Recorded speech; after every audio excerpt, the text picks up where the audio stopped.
11ویں امام کا جب تذکرہ ولادت کے حوالے سے ہوگا تو سب سے پہلی کون سی شخصیت ذہن میں آئے گی؟ امام کی ماں. ولادت ماں.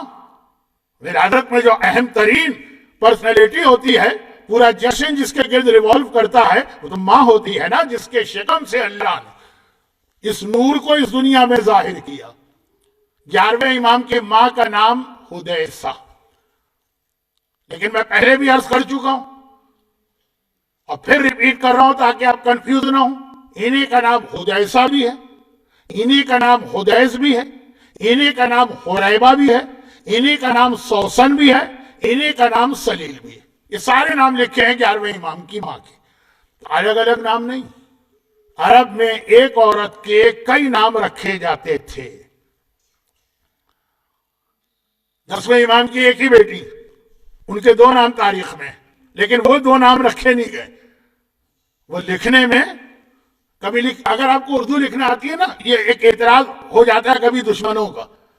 10ویں امام کی بیٹی، بیٹی کا مطلب 11ویں امام کی پھوپھی، وہ ان کا نام ہے علیہ. علیہ بدرا ماڈرن سے نام لگ رہا ہے نا آج کل کا، علیہ. مگر شیخ مفید نے لکھا ہے عائشہ. کیا گزری آپ کے دل پہ؟ لیکن کہا 11ویں امام 10ویں امام کی ایک ہی بیٹی، 11ویں امام کی پھوپھی نہیں، بہن، 11ویں امام کی بہن عائشہ. لیکن مسئلہ کیا ہے؟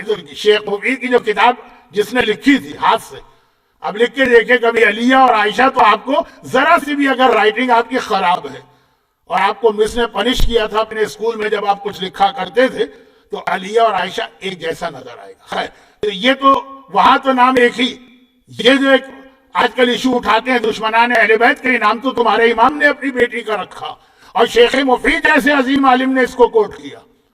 لیکن آئیے اصل مسئلے پر. 11ویں امام کی ماں یعنی 10ویں امام کی بیوی، ان کے کئی نام ہیں لیکن حدیثہ بہت ہی مشہور نام. اب سن لیجئے حدیثہ کی فضیلت. حدیثہ کے حوالے سے 1، 2، 3 اور 4 واقعات ہماری کتابوں میں چھوٹے چھوٹے، وہ آغا بزرگ شیرازی کے واقعات کی طرح نہیں. آج 11ویں امام کی ولادت ہے، ذرا ان کی ماں کا بیان. حدیثہ جو ہے ان کا تعلق ہے دنیا کے اس علاقے سے کہ جہاں کے لوگ، یہ بہت مشکل سے جملہ کہہ رہا ہوں، جہاں کی عورتیں اپنے خوبصورتی میں بہت مشہور ہیں. مراکش، ٹیونس یا ساؤدرن فرانس یعنی نیپلس اور اسپین کا بھی ساؤدرن، جسے عربی میں کہتے ہیں مغرب، وہاں سے ہیں حدیثہ. 10ویں امام سے ان کی شادی ہوئی اور 11ویں امام آج 8 ربیع الاول 8 ربیع الثانی 232 ہجری کو ان کے وطن سے مدینے میں پیدا ہوئے. جب 11ویں امام 7 یا 8 سال کے تھے تو متوکل عباسی نے 10ویں امام کو گرفتار کر کے سامرہ بلوایا. اس وقت حدیثہ خاتون جو 10ویں امام کی بیوی ہے وہ ساتھ نہیں گئی، وہ مدینے میں رہی، بلکہ خاندان اہل بیت کی اکثر خواتین مدینے میں رہی. ایک حکیمہ خاتون گئی تھی، 10ویں امام کی بہن، اور 11ویں امام گئے تھے. اب 11ویں امام کی ولادت ہوئی اور 11ویں امام جب دنیا سے رخصت ہوئے، شہادت جب ہوئی، اس وقت ذرا نام زیادہ نہ ہونے پائے، ٹھہر ٹھہر کے کہہ رہا ہوں، 11ویں امام کی بیوی نرجس خاتون کی موت ہو چکی تھی. نرجس خاتون نے اپنے شوہر سے دعا کروائی تھی، شوہر یعنی 11ویں امام، کہ اللہ مجھے آپ کے سامنے موت دے. جو پہلے بہت ساری عورتیں یہ دعا کرتی تھی کہ شوہر کے سامنے موت ملے.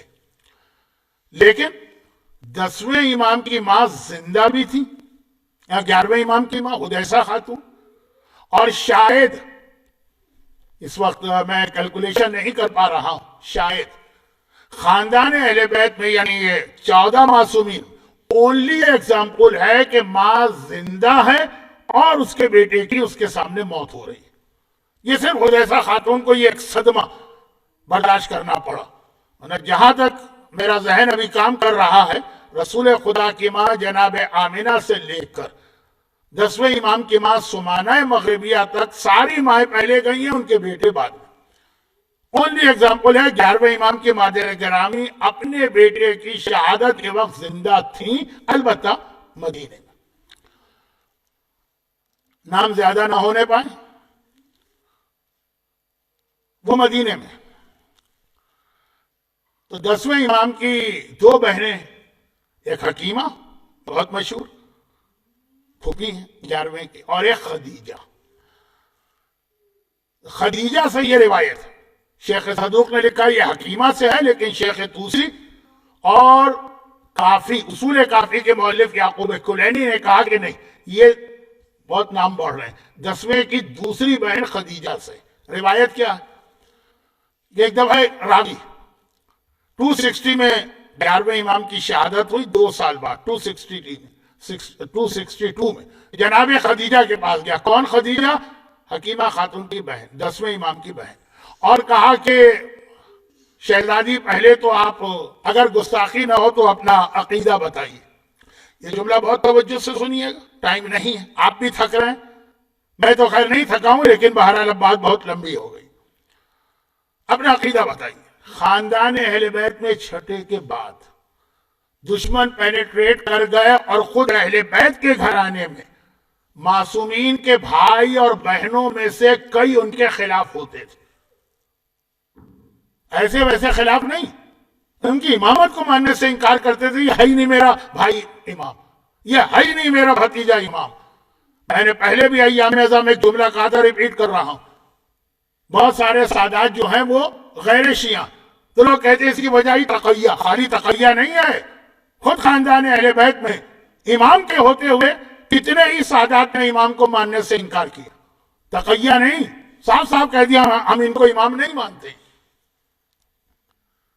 خود 11ویں میں کئی واقعات ملیں گے آپ کو، جیسا بھی میں نے کہا 7ویں امام کے بھائی نے کہا یہ امام نہیں، 8ویں امام کے بھائیوں نے کہا یہ امام نہیں۔ وہ جو سادات تھے، وہ سنا انڈیا میں بھی کوئی ایسا سید وسیم رضوی نکلا، پہلے تو بڑی ریسرچ کی گئی کہ شاید یہ جھوٹا سید ہے، نہیں جھوٹا سید نہیں، تقیہ والا سید ہے، تقیہ والا سید بھی نہیں، پھر کیسے ہی ایسا بگڑ گیا؟ اس لیے کہ گزرے ہیں واقعات، یہ سمجھنا کہ سید ہے تو وہ کبھی نہیں بگڑ سکتا، وہ تو ایسا بگڑا کہ خود بھائی اگر بھائی کے بارے میں کہہ دے کہ میں تو اس کو امام مانتا ہی نہیں، نعوذ باللہ۔ تو آخری زمانے کے شیعہ، یعنی آخری سے مطلب 6 7ویں امام کے بعد جو شیعہ تھے نا، بڑے محتاط تھے، پہلے جا کے کنفرم کرتے تھے۔ آئے جناب خدیجہ کے پاس، خدیجہ کون؟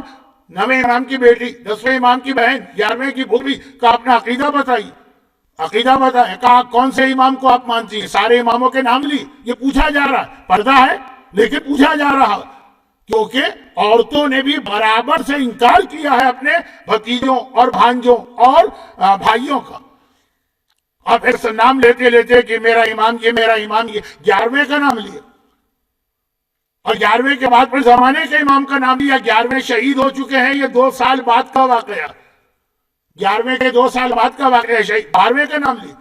راوی نے چونک کے پوچھا 12واں وہ کہاں ہے؟ اس زمانے میں ہر شیعہ کو خبر نہیں تھی، کہا مستورن، وہ پردہ غیبت میں ہے۔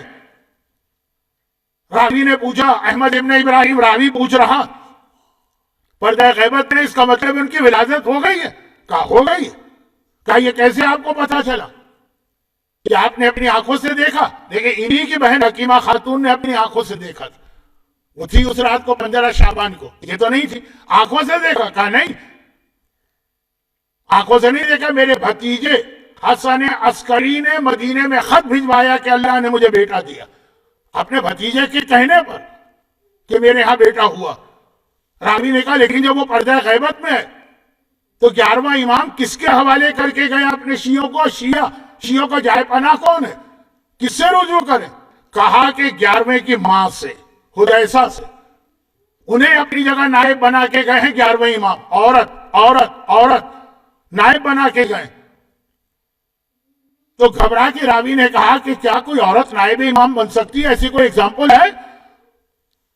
تو انہوں نے پھوپھی نے جواب دیا کہ ہاں، کربلا میں آقا حسین جب شہادت کے وقت جناب زینب کو اپنا نائب بنایا علی ابن الحسین کے صحت یاب ہونے تک، کہا وہ میرا نائب ہے، یہی جو میرے دادا حسین نے کیا یہی میرے بھتیجے حسن نے کیا ہے۔ حدیثہ کو نائب بنا کے گئے ہیں اپنا۔ دو باتیں، نمبر ایک، جناب حدیثہ کو مشابہ قرار دیا زینب کبریٰ سے، زینب کیا ہیں؟ عصمت صغریٰ کی مالک، ان سے مشابہ قرار دیا۔ اور نمبر دو، آج کل خود یہاں ہمارے یہاں میلبرن میں عورتوں کو بڑا ڈیگریڈ کیا جا رہا، جو ان کی خرابیاں ہیں وہ اپنی جگہ، لیکن جہاں خرابیاں نہیں بھی ہیں ذرا توجہ دیجیے۔ نائب بنایا حدیثہ کو۔ اچھا اب سنیے، یہ تو ان کی والدہ کی عظمت، جس ماں کو آج ہم مبارکباد دینے جائیں گے، کس کو آپ دیتے ہیں جا کے مبارکباد دیتے ہیں؟ ماں کو تو دیتے ہیں نا۔ حدیثہ، اب سنیے واقعہ، تاکہ جو میری ایام ازا کی کچھ مجالس تھی وہ آپ کی سمجھ میں آ جائیں۔ آج غم کا بیان تو نہیں ہوتا ہے نا، تو 1 گھنٹہ تو ہو گیا ہے، لیکن تھوڑا سا اور برداشت کر دیجیے۔ اب ہوا کیا، حدیثہ خاتون نائب بنایا۔ چنانچہ جیسے ان کو خبر ملی کہ میرا بیٹا 11واں امام شہید ہو گیا، وہ مدینے سے چل کے سامرہ آئی۔ اب ذرا گھر کی حالت دیکھیں، میں چاہتا ہوں یہی مومنین کرام اس سے سبق لیں۔ 11ویں امام شہید ہو گئے، اس وقت تک حدیثہ خاتون جنہیں نائب بنایا تھا وہ مدینے میں تھی۔ 12واں پردہ غیبت میں ہے پہلے دن سے ہی، صرف ایک بار سامنے آیا تھا، وہ بھی گھر والوں کے، جب اپنے بابا کی نماز جنازہ کا موقع آیا تھا تو امام زمانہ کے چچا یعنی 11ویں کے چھوٹے بھائی جعفر، تواب بھی کہلاتے ہیں، کذاب بھی کہلاتے ہیں، جناب جعفر، ایک مومن نے مجھ سے پوچھا تھا کہ ذرا ان کے بارے میں بتائیے، اور میرا ارادہ تھا لیکن بیچارے وہ مومن اب وہ مجھے کو کذاب کہنے لگے۔ اس سے 1 سال میں بہت تبدیلیاں ہوئی ہیں نا، تو میں نے کہا کہ پھر اس موضوع پہ کیا بات کروں، اور تو لوگوں کو انٹرسٹ ہے نہیں۔ جناب جعفر جن سے تمام نقوی سادات، تو وہ، اچھا آپ دیکھیے مسئلہ، ایک آدمی مر گیا اور اس کی کوئی اولاد نہیں، تو اس کی پراپرٹی کس کو ملے گی؟ شیعوں کے اعتبار سے پوری پراپرٹی ماں کو ملے گی، اہل سنت کے اعتبار سے 1/3 ماں کو ملے گا، 2/3 بھائی کو ملے گا۔ تو جناب جعفر طیار، جعفر طواب، میرا بھائی مرا، اولاد کوئی نہیں، ان کو پتا ہے نماز جنازے کے وقت مجھے ہٹایا تھا، لیکن لوگوں کو تو نہیں پتا نا، اور مرنے والے کی ماں ہے نہیں اس وقت یہاں سامرہ میں، وہ مدینے، انہوں نے پوری پراپرٹی پر ایز اے بھائی قبضہ کر لیا، اور اس کے بعد خالی قبضہ نہیں کیا، غلط سلط اس کو استعمال کرنے لگے۔ اس سے اندازہ کریں جعفر طیار کتنی عظیم شخصیت ہے، جن کے بیٹے عبداللہ جناب زینب کے شوہر، ان کی اولاد میں ایک یتیم بچی تھی، 11ویں امام اس کو پال رہے تھے۔ جعفر طواب نے جب قبضہ کیا تو یہ بچی بھی ان کی کسٹڈی میں آئی، انہوں نے بازار میں لے جا کے اس کو بیچ دیا کہ کنیز ہے میرے پاس، خرید لو۔ یہ دربار یزید کی بات نہیں کر رہا ہوں، یہ امام کے گھرانے کی بات کر رہا ہوں کہ ایک علویہ، چلے اگر ہم سیدانی انہی کو مانے جو جناب فاطمہ کی اولاد ہے، تب بھی جعفر طیار کی اولاد، اور وہ بچی جو 11ویں امام پال رہے ہیں اس کو بازار میں لے جا کے بیچ دیا، یہ کہہ کر کہ یہ میرے بھائی کے مرنے کے بعد جو کنیزیں مجھے ملی ان میں سے ایک ون آف دا کنیز یہ۔ جب مومنین کو پتا چلا دوڑے دوڑے آئے، اس کے پاس گئے، کہا تجھے پتا ہے یہ کنیز نہیں ہے، آزاد ہے، اور آزاد بھی عام عورت کے لیے خاندان رسالت کی بچی ہے۔ اس نے کہا میں کچھ نہیں جانتا، میں نے خریدا، جتنا پیمنٹ کیا اتنے پیسے دو اور واپس لے جاؤ۔ باقاعدہ ڈونیشن جمع ہوئے اس بچی کو اس خریدار سے چھڑوانے کی، اور کس نے یہ حرکت کی؟ جعفر نے۔ کیوں؟ بس پورے بھائی کی جائیداد آ گئی۔ حدیثہ خاتون اتنے عرصے میں سامرہ آ گئی، 11ویں امام کے حوالے سے میسج دے رہا، آ گئی سامرہ۔ پتا چلا یہ چکر، وہ فوراً کورٹ میں گئی، جب خود گئی کہ اپنا نمائندہ بھیجا، یہ ڈیٹیل نہیں، لیکن گئی، کہا کہ پراپرٹی میری، اس نے کیسے قبضہ کر لیا؟ ہر ایک کو پتا ہے کہ یہ 10ویں امام کی بیوی ہے اور 11ویں کی ماں ہے۔ بیٹے کے بارے میں تو لوگوں کو نہیں پتا 11ویں کے بیٹے ہیں کہ نہیں، ماں کے بارے میں کیا انکار ہے؟ ثابت کیا انہوں نے؟ چنانچہ گورنمنٹ کے کورٹ سے اپنے حق میں فیصلہ کرا کے وہ ساری جائیداد واپس لی جتنی بچ چکی تھی۔ حق لو، اس طرح سے اگر ناجائز قبضہ کوئی کرے چھوڑ مت دو، ہر چیز کا موقع محل ہوتا ہے۔ باقاعدہ جناب حذیفہ خاتون خاندان اہل بیت کی وہ پرسنالٹی ہیں جو کورٹ میں جاتی ہیں اور میراث کے مسئلے پر اپنا کیس پیش کر کے ظالم بادشاہ کے جج سے اپنے حق میں فیصلہ کرواتی ہیں۔ وہ پراپرٹی ان کو مل گئی۔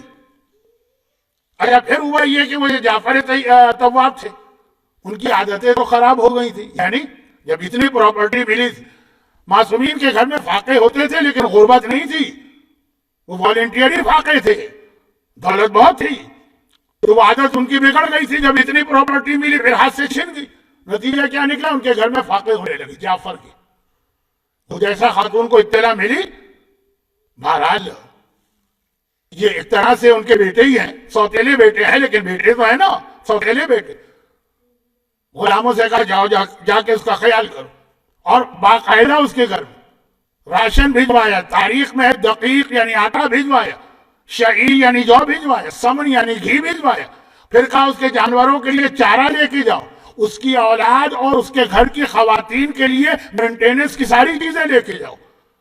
ہمیں پیسے کی محبت نہیں ہے جو ہم کورٹ میں گئے تھے اور ہم نے اپنا حق لیا تھا، مسئلہ حق لینے اور باطل کو نیچا کرنے کا۔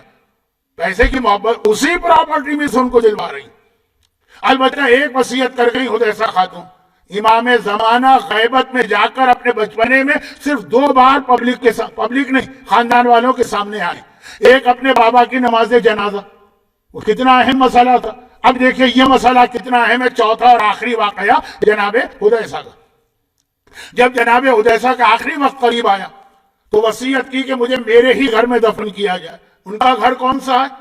وہی جو 11ویں امام کا گھر ہے، وہی تو ان کو ملا نا، یہ تو مدینے میں رہتی تھی۔ جب آئی تو 11ویں کا گھر، 11ویں کا گھر کون سا ہے؟ جس میں آج سامرہ کا روضہ، یہ جو سامرہ کا روضہ ہے، یہ جو زری ہے نا، یہ وہ گھر جو 10ویں کا تھا، پھر 11ویں کو ملا، پھر 11ویں کی موت کے بعد ان کی ماں حذیفہ کو ملا۔ شیعہ فقہ کا مسئلہ سنیے، ماں کو اور اولاد کو ملتی ہے میراث، بیٹا تو پردہ غیبت میں، تو ماں کو مل گئی۔ آخری وصیت کی مجھے میرے گھر میں دفن کرنا۔ امام حسن کا واقعہ آپ نے سنا ہے نا، ایک خاتون نے ان کو دفن نہ ہونے دیا، جبکہ وہ حسن کا ہی گھر تھا، رسول خدا کے پہلو میں نہیں ہے۔ اب یہ سنی، یہ بھی حسن ہے، یہ حسن عسکری کی ماں کی بات ہے۔ وہ کیا؟ جب ان کے دفن کا وقت آیا، اب وہ تو حذیفہ تو دنیا سے چلی گئی، اب جعفر پھر سامنے آئے، اور انہوں نے کہا کہ اب یہ بھی چلی گئی، اب تو میرا بھائی 11واں مرا، اس کی ماں مری، چنانچہ اب تو پراپرٹی میرا حق ہے، یہ گھر ان کا نہیں ہے، گھر میرا، حذیفہ کا گھر نہیں، میں اپنے گھر میں ان کو دفن نہیں ہونے دوں گا۔ یہ ماں بیٹے کا جھگڑا دیکھیے 11ویں امام کے گھر میں، لیکن حذیفہ مر چکی ہے۔ اس وقت امام زمانہ پردہ غیبت ہٹا کے آئے، اور آنے کے بعد جعفر سے جملہ کا، چچا جعفر آپ کہہ رہے ہیں یہ آپ کا گھر ہے یا داری یہ میرا گھر ہے، چنانچہ میں اپنی دادی کو یہاں دفن کرنے کا حکم دیتا ہوں۔ اتنا بڑا مسئلہ تھا امام زمانہ کی نگاہ میں کہ غیبت کے پردے ہٹا کر، جبکہ دشمن مسلسل سرچ کر رہا کہ امام زمانہ ہیں تو کہاں ہے، کدھر ہے، لیکن اس مسئلے پہ برداشت نہ کر سکے، اور چچا کو ہٹا دیا، کہا کہ جب بیٹا زندہ ہے تو میراث تو بیٹے کو ملتی، بھائی کہاں سے آ گئے۔ حذیفہ خاتون کا یہ چوتھا واقعہ، یہ ہیں جن کے یہاں آج ولادت ہوئی اس امام معصوم کی، کہ جس کا صرف آخری ایک واقعہ پڑھ رہا ہوں۔ یہ تمام انبیاء کا وارث، دیکھیے 11واں ہے نا، اس کے بعد تو 12واں غیبت میں۔ دنیا کے سامنے آخری امام کون ہے؟ بس یہ آخری جملے، دنیا کے سامنے آخری امام کون ہے؟ 11واں۔ تو اب یہ تمام 1,24,000 انبیاء کا وارث کون ہے؟ یہ 11واں۔ پورے 10 اماموں کا وارث کون ہے؟ یہ 11واں۔ شہزادی فاطمہ کا وارث کون ہے؟ یہ 11واں۔ یہ ساری وراثتیں اس میں جمع ہو گئی جو اس کے بعد زمانے کے امام کو ملی ہیں، جو صاحب الدعوت النبویہ والصولۃ الحیدریہ والعصمۃ الفاطمیہ، آپ 15 شعبان کو سنیں گے۔ ابھی 11ویں میں سب جمع ہو گئے، اور یہی وجہ کہ 11ویں نے بار بار یہ بتایا کہ میں الگ نہیں ہوں اپنے گھرانے سے، گھرانے کا فرد بھی ہوں اور ان کا وارث بھی ہوں۔ چنانچہ ابو ہاشم جعفری کی 2 چھوٹی روایتیں سن لیجئے، 1.25 گھنٹے میں بیان مکمل کر دوں گا، اور 1.25 گھنٹہ ہونے ہی والا۔ ابو ہاشم جعفری کی روایت ہے، پہلی روایت کہتے ہیں میں 11ویں کے بعد بیٹھا تھا، اچانک ایک لمبا چوڑا بڑا حسین جمیل خوبصورت نوجوان کمرے میں داخل ہوا، امام کو سلام کیا. وہ انداز سے، طریقے سے لگ رہا تھا کہ سامرا کا نہیں بلکہ عراق کا ہی نہیں. ہم تو سارے عربوں کو ایک جیسا سمجھتے ہیں، لیکن ان کی شکل و صورت کے علاوہ ان کا لباس بھی الگ الگ ہوتا.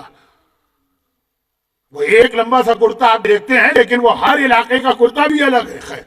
تو خلاصہ یہ کہ آ کے بیٹھ گیا. 11ویں امام کا یہ کمرہ ہے. ابو ہاشم جعفری ان کے بعد بیٹھے، ان کے بہت قریبی شاگرد ہیں، اور انہی کی دونوں چھوٹی روایتیں. دوسری روایت پہ آج کی بات ختم. 11ویں امام نے سلام کا جواب دیا اور اس کے بعد اس سے کہا کہ کیا اس کو پہچانتے ہو؟ کہا نہیں مولا، میں کیسے پہچانوں، پہلی بار دیکھا. کہا یہ اس یمنی عورت کا بیٹا، یہ یمن کے علاقے کا، جسے ہمارے بزرگوں نے ایک تحفہ دیا تھا. اب ابو ہاشم جعفری سوچ رہے کیا تحفہ دیا تھا جسے ہمارے بزرگوں نے ایک تحفہ دیا تھا، اور آج یہ اسی کو پورا کرنے آیا. پھر امام نے اس کو دیکھا اور کہا کہ لاؤ اپنی جیب سے وہ پتھر نکالو. وہ پتھر نکالا. امام نے راوی ابو ہاشم سے کہا کہ اس کے پاس اس کی یہ نہیں، اس کے خاندان کے بزرگ کون ہے؟ وہ اس کے دادا کے دادا کی ماں. اس کے دادا کے دادا کا نام ہے غانم، اس عورت کا نام ہے ام غانم. کہا کہ ہمارے جد مولائے کائنات نے ایک مرتبہ اس عورت نے اس سے مولا سے ریکویسٹ کی تھی کہ مولا اپنی امامت کی کوئی نشانی دے دیجئے. امام نے ایک پتھر اٹھا کر اپنی مہر اس پہ لگائی، پتھر پہ مہر گڑ گئی. کہا مولا اور آپ کے بعد میں گمراہ نہ ہونے پاؤں. کہا جو میرا جانشین برحق ہوگا وہ اسی پتھر پر اسی طرح کی مہر لگائے گا. اور یہ عورت اور پھر اس کے بعد اس کی اولاد یہ پتھر حفاظت سے رکھا. ہر امام سے اس پر مہر لگواتی رہے ہیں یہ لوگ.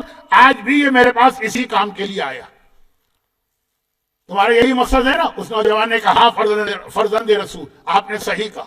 کہا لاؤ. وہ پتھر لیا، اس میں صرف ایک چھوٹی سی مہر کی جگہ دی. مہر کیا مطلب؟ وہ جو ایک نگینہ ہوتا. امام نے اپنی انگوٹھی اس پہ رکھی. ابو ہاشم جعفری کہتا ہے کہ میں نے دیکھا صاف لکھا ہوا تھا الحسن ابن علی، اس کے اوپر پتھر پہ اتر آیا. اور امام نے اس کو یہ تحفہ واپس کیا. اس کے دادا کی ماں ام غانم. اس کا نام ہے تاریخوں میں صاحبۃ الحسات. اردو میں ذرا اچھا ترجمہ نہیں ہوگا، کنکر والی پتھر. 3 عورتیں ایسی جنہیں معصومین نے پتھر پر ایک ایک کر کے سب نے اپنی مہر لگائی. ایک حبابہ ہے مولا کے زمانے کی، جس نے داڑھی مونڈے کے عذاب کی روایت بھی سنائی، حبابہ الگ. ایک ام سلیم ہے، وہ تو ان سے بھی پہلے کی، اس نے تو رسول خدا کی مہر بھی لی. اور ایک یہ ام غانم. اور امام نے اس کے بعد کہا کہ ساری مہریں دیکھو، میں ان سب کا وارث اور ان کا برحق جانشین، اسی لیے میں نے اس پہ اپنی مہر لگائی. اچھا، دنیا میں آج کل ایک رواج ہے، اب ختم ہو گیا، لیکن ایک زمانے میں تھا آٹوگراف لینے کا. انسائکلوپیڈیا برٹانیکا میں ایک زمانے میں نے دیکھا، انہوں نے لکھا کہ 16th سینچری میں ناروے اور بیلجیم اور ہالینڈ کے کچھ بچوں نے یہ رواج شروع کیا.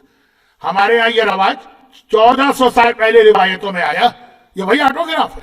اس طرح سے مہر لی اس پتھر کے اوپر، ایک نہیں، 2 نہیں، 3 تو عورتیں. مردوں کو پتہ نہیں کہ مردوں کو یہ پتھر پہ مہر ملی کہ ان کی عقلوں پہ پتھر پڑ گئے. لیکن اس میں امام نے کہا کہ یہ ہماری امامت کی دلیل. اور اس کے بعد آخری روایت، آخری جملے. یہ آخری روایت کو اگر میں سمجھانے جاؤں تو گھنٹہ بھی لے سکتا ہوں، لیکن نہیں سمجھاؤں گا. صرف اس کے جملوں پہ بات ختم کرنا. یہی ابو ہاشم جعفری بہت بیٹھتے تھے امام کے پاس. اتنا امام کے پاس بیٹھتے تھے کہ ان کی حدیثوں پر مشتمل پوری کتاب چھپ گئی، خالی ان کی حدیثیں جو انہوں نے 11ویں سے سنی. یہ کہتے ہیں کہ اتنے میں ایک راوی آیا، فقی. ذرا مشکل نام ہے، لیکن آپ کو تو نام سننا ہے نا، بولنا کو تھوڑی ہے، بولنا تو مجھے فقہ ہی. اور آنے کے بعد کہا کہ فرزند رسول ایک بات بتائیے، عورتیں کانت مسکینۃ ضعیفۃ، وہ بیچاریاں تو غریب بھی ہوتی، کمزور بھی ہوتی. پھر اللہ نے یہ نظام کیا بنایا کہ باپ کی میراث میں بیٹے کو ڈبل ملے اور بیٹی کو سنگل. عقل تو یہ کہتی ہے نا جو کمزور ہے اس کو زیادہ دو. اور ہمارے یہاں بھی یہ ہوتا ہے، ماں باپ اگر کسی اولاد کو مالی اعتبار سے کمزور دیکھتے ہیں اس کو زیادہ دیتے. عورت تو کمزور بھی ہے، مسکین بھی ہے، اس کے باوجود اس کو آدھی میراث ملی اور مرد کو ڈبل ملی۔ امام نے فرمایا اس لیے کہ 3 ایسے حکم ہیں جو عورت پر سے ساقط کر دیے گئے، لا جہاد، ان کو میدان جنگ میں جا کے جہاد نہیں کرنا، جہاد ان پر سے ساقط۔ ولا نفقتہ، انہیں اپنے شوہر کا کوئی مینٹیننس کا خرچہ نہیں دینا، شوہر کو اپنی بیوی کی مینٹیننس کا خرچہ دینا ہے، چاہے بیوی کتنی ہی مالدار کیوں نہ ہو اور شوہر کتنا ہی غریب کیوں نہ اس کو دینا۔ ولا ما قلا، اور اسے گروپ انشورنس میں کوئی شیئر نہیں لینا، مردوں کو گروپ انشورنس میں شیئر لینا ایک پورا ایک مسئلہ ہے اسلام میں، گروپ انشورنس کا بڑا انٹرسٹنگ، بہت اہم، آج کل پیش آنے والا، ٹائم نہیں۔ اس میں خالی مردوں کو حصہ لینا ہے، عورتوں کو نہیں لینا۔ اس میں شیئر کا مطلب ہے اس میں ان کو پیسے شامل کرنا ہوتے ہیں، تو مرد پر آلریڈی اتنی لائبلٹیز ہیں اور عورت پہ کچھ بھی نہیں ہے، اس اعتبار سے اسلام نے اس کو کم دلوایا، اس کو زیادہ۔ اب یہ کہتا ہے ابو ہاشم جعفری کہ جیسے ہی امام نے یہ فرمایا یا فقہی، دونوں میں سے کوئی ہے، میرے دل میں خیال آیا کہ سیم کوئسچن ابن ابی العوجان چھٹے امام سے پوچھا تھا۔ یہ ابن ابی العوجان ایک بہت ہی مشہور منافق ہے، ہر امام کے زمانے میں ایک منافق بہت مشہور تھا۔ رسول اللہ کے زمانے میں عبداللہ ابن ابی، مولا کے زمانے میں ابن قوا، چھٹے امام کے زمانے میں ابن ابی العوجان۔ کیا تھے یہ لوگ منافق کی پہچان؟ ہر چیز پہ اعتراض کرتے تھے، ہر مسئلے پہ اعتراض کرتے تھے۔ یہی سوال اس نے ایک دفعہ چھٹے، اس دل میں خیال آیا، یہی سوال تو اس نے ایک دفعہ چھٹے سے پوچھا اور سیم یہی جواب چھٹے نے دیا۔ دل میں خیال آیا، دل میں جیسے ہی دل میں خیال آیا، 11ویں نے مجھے مسکرا کے دیکھا اور کہا کہ جو تیرے دل میں خیال آیا وہ بالکل صحیح ہے، اس لیے کہ ہم تمام امام ایک ہی سلسلے کے ہیں، ہم میں سے ہر ایک کا علم برابر ہے، ہم میں سے جو اول کہتا ہے وہی آخر کہتا ہے، جو آخر کہتا ہے وہی اول کہتا ہے، جو اول کی فضیلتیں ہیں وہی آخر کی فضیلتیں ہیں، جو آخر کی فضیلتیں ہیں وہی اول کی فضیلتیں، سوائے رسول خدا اور امام علی کے۔ یہ دو تو باقی سب سے افضل ہے، اس کے علاوہ ہر اعتبار سے بہتر ہے، ہر اعتبار سے برابر ہے، اول و آخر میں کوئی فرق نہیں ہے۔ تو گویا 11ویں امام نے بتا دیا کہ میں حسن عسکری 8 ربیع الثانی 232 ہجری کو اس دنیا میں آیا، لیکن مجھے خالی حسن عسکری نہ کہنا، میں سارے کمالات رکھتا ہوں، میں حسن مجتبیٰ کا بھی کمال رکھتا ہوں، میں حسین شہید کربلا کے بھی کمالات رکھتا ہوں، میں زین العابدین کے بھی کمالات رکھتا ہوں، میں محمد باقر کے بھی کمالات رکھتا ہوں، میں جعفر صادق کے بھی کمالات رکھتا ہوں، میں موسی کاظم کے بھی کمالات رکھتا ہوں، میں علی رضا کے بھی کمالات رکھتا ہوں، میں محمد تقی کے بھی کمالات رکھتا ہوں، میں علی نقی کے بھی کمالات رکھتا ہوں، میں اپنے کمالات بھی رکھتا ہوں اور میں اپنے بیٹے اس محمد کے بھی کمالات رکھتا ہوں جو غیبت میں جانے والا۔ یہ سارے کمالات اس 11ویں میں موجود ہیں۔